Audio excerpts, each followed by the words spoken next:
CMO Asia ప్రకటించిన marketing మేనేజ్మెంట్లో the best ప్రొఫెసర్గా అవార్డును అందుకోబోతున్నారు Hyderabad central university dean Venkataramana గారు. ఆయన అనుభవాలను మనం అడిగి తెలుసుకుందాం. Sir, first of all award వచ్చినందుకు మీకు కంగ్రాచులేషన్స్ సార్. సో మీరు ఎలా ఫీల్ అవుతున్నారు ఈ అవార్డు తీసుకుని? ఈ అవార్డు వచ్చినందుకు రెండు రకాలుగా ఫీలింగ్. ఒకటి, చాలా సంతోషంగా ఉంది. గత 25 సంవత్సరాలుగా నేను చేస్తున్న కృషి, నా హార్డ్ వర్క్ను రికగ్నైజ్ చేసినట్టు ఒక సంతోషం. కానీ అలాగే ఇంత అవార్డులు అందుకున్నప్పుడు మన మీద భారం కూడా పెరుగుతుంది, ఇంకా వర్క్ చేయాలని. సో ఒక రకంగా సంతోషంగా ఉంది. అండ్ నాకు ఈ రికగ్నిషన్ ఇచ్చినందుకు చాలా గర్వంగా ఉంది. మీరు 2.5 శతాబ్దాలుగా మార్కెటింగ్ మేనేజ్మెంట్లో ఎన్నో రంగాల్లో మీరు ఎంతో నైపుణ్యాన్ని ప్రదర్శిస్తూ రకరకాల విద్యను కూడా ఎంతో నాణ్యమైన విద్యను అందిస్తున్నారు. అది మీకు ఎలా సాధ్యమైంది? మొట్టమొదటిగా మనం స్టూడెంట్ డేస్ నుంచి కూడా మంచి అధ్యాపకులను ఫాలో చేసుకుంటూ వాళ్ళు చెప్పే సజెషన్స్ను ముందు నుంచి నేను చాలా సీరియస్గా తీసుకొని హార్డ్ వర్క్ అనేది అఫ్కోర్స్ రాను ఇంకా దాని గురించి అర్థమైంది. అయితే ప్రతి మిస్టేక్ను కూడా ఒక లెసన్ లాగా అర్థం చేసుకొని, అలాగే ప్రతి సక్సెస్ను కూడా ఇంకా ఫర్దర్ సక్సెస్కు స్టెప్ అనుకుంటూ ప్రతిసారి ఏదైనా అవార్డు లాంటిది రికగ్నిషన్ వచ్చినప్పుడు మనం ఇంకా సాధించి నలుగురికి మనం దాంతో బెనిఫిట్ చేయాలనేది ఇది ప్రత్యేకంగా లక్ష్యంగా పెట్టుకున్నాను నేను.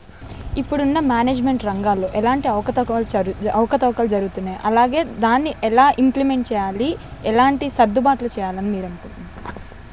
కార్పొరేట్ గవర్నెన్స్ అనేది చాలా పెద్ద సబ్జెక్ట్. అయితే ఈ మధ్య కాలంలో మనం చాలా ఇంపార్టెన్స్ ఇస్తున్నాం దానికి. నేను కూడా ఒక 2 పెద్ద ఆర్గనైజేషన్స్లో డైరెక్టర్గా పనిచేస్తున్నాను. అయితే ప్రైమరీలీగా మనం నోట్ చేయవలసింది ఏంటంటే, విద్యార్థులు ఎదిగి రేపు ఫ్యూచర్ పొజిషన్స్ తీసుకున్నప్పుడు ఫస్ట్ థింగ్ ఈజ్ ఒక ఎథికల్ ఫ్రేమ్వర్క్లో పనిచేయాలి. అంటే లాభాలు at any cost, profit at any cost అని కాకుండా what are we doing, where are we going, how are we doing అనేది. అంటే ఒక సింపుల్గా చెప్పాలంటే they should concentrate both on the means and the end. ఇప్పుడు జరిగేది ఏంటంటే చాలా మటుకు థింకింగ్ ఏంటంటే ఎలాగైనా సాధించాలి, కృషి ఉన్నా లేకున్నా ఏదో షార్ట్కట్లో ఏదో అలా కాకుండా మనం ముందు నుంచి మేనేజ్మెంట్ రంగంలో ఇవి మనం సబ్జెక్ట్స్లో ఇంక్లూడ్ చేయాలి. అయితే ఇప్పుడు విద్యా సంస్థలన్నీ భ్రష్టు పట్టుతున్న నేపథ్యంలో వారికి మీరు ఎలాంటి ఈ మెసేజ్ని ఇవ్వగలుగుతున్నారు? నేను విద్యా సంస్థల గురించి చెప్పలేను, కానీ మేనేజ్మెంట్ రంగంలో జరుగుతున్న డెవలప్మెంట్స్ గురించి చెప్పగలుగుతాను. అలాగే యూనివర్సిటీస్ గురించి కొద్దిగా గొప్ప నాకు ఉన్న అనుభవంతో. మొట్టమొదటిదండి, యూనివర్సిటీస్ను మనం రిసోర్సెస్ చాలా వీక్ అయిపోయాయి. యూనివర్సిటీస్ ఫ్యాకల్టీ స్ట్రెంత్ లేకుండా పోయింది. మంచి విద్యార్థులను మనం మౌల్డ్ చేసుకునే శక్తి ఉన్న యూనివర్సిటీస్ ఇప్పుడు చూస్తుంటే చాలా బాధ అనిపిస్తుంది. అయితే దీనికి ఒక పాజిటివ్ సైడ్ కూడా ఉంది. ఏమంటే విద్యార్థులు ఈ మధ్య వాళ్ళ లెర్నింగ్ ఎబిలిటీ వెరీ ఫాస్ట్. విద్యార్థులకు టెక్నాలజీ అనేది చాలా ఈజీగా అడాప్ట్ చేసుకోగలుగుతారు. అలాగే టీచర్స్ కూడా యంగర్ జనరేషన్ టీచర్స్ కూడా చాలా మోటివేటెడ్గా ఉన్నారు. అలాగే ఇంటర్నెట్, టీచింగ్ ఎయిడ్స్ ఇవన్నింటితో మనం మంచి ఎడ్యుకేషనల్ ఇకోసిస్టమ్ క్రియేట్ చేయొచ్చు.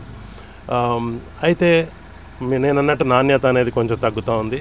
దీని మీద మనం దృష్టి సారించాలి. అలాగే గ్లోబల్ మైండ్ సెట్ అనేది మనం డెవలప్ చేయాలి. మనం చాలా మటుకు మనం చూస్తున్నాం ఈ మధ్య విద్యార్థులలో వాళ్ళు ఏదో ఒక డిగ్రీ తీసుకొని ఏదో ఉద్యోగం చేసుకొని ముందుకు పోదామని, అలా కాకుండా global mindset, we all function in a global village, it's like a global village. దీంట్లో మనం ముందుకు వెళ్ళాలంటే గ్లోబల్ మైండ్ సెట్, టాలరెన్స్ అనేది ఒకటి ఉండాలి. అలాగే respect for others and concern for others ఉండాలి. మనం ఎంత పైకి పోతున్నా కొద్దీ అంత humility with a smile and whatever it is we should. మొత్తాన్ని చూసుకున్నట్లయితే మార్కెటింగ్ మేనేజ్మెంట్ రంగంలో అనేక రంగాల్లో కూడా ఈయన అనేక సేవలు అందిస్తూ ఇలాంటి అవార్డులను సొంతం చేసుకుంటున్నారు వెంకటరమణ గారు. ఇలాంటి అవార్డులు మరెన్నో ఆయన సొంతం కావాలని న్యూస్ కోరుకుంటూ కెమెరామెన్ సుధాకర్తో దీప్తి, న్యూస్, హైదరాబాద్.